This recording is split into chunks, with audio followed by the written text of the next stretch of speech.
eto, tikman ang Enhanced Nutriban na hindi lamang pambata at pang-eskwelahan, kung hindi para sa lahat ng gusto ng masustansyang tinapay. Yan ang ulat ni Rod Lagusad.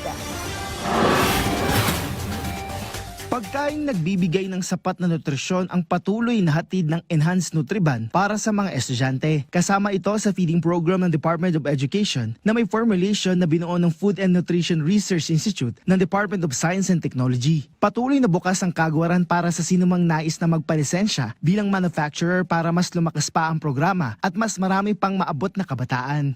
Ito naman ay pinalakas natin dahil ang isang problema po sa pagpaparami ng Enhanced Nutriban ay yung consistency ng supply. Nabanggit nga ng ating Pangulo yung kahalagahan ng pagpapakain sa mga bata para sila ay makakonsentrate sa pag-aaral.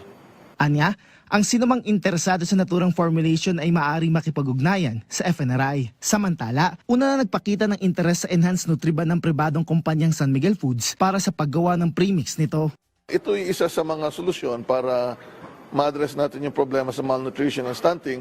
Pero hindi lang pang bata to, kahit sino pwede.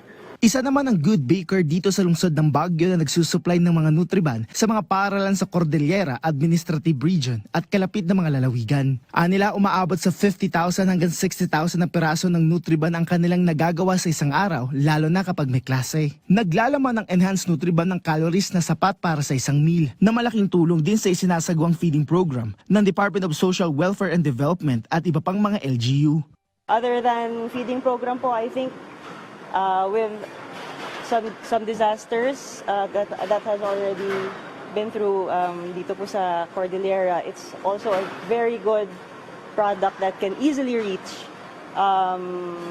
the people who have been affected by our recent typhoons. Rod Lagusad, para sa Pambansang TV sa Bagong Pilipinas.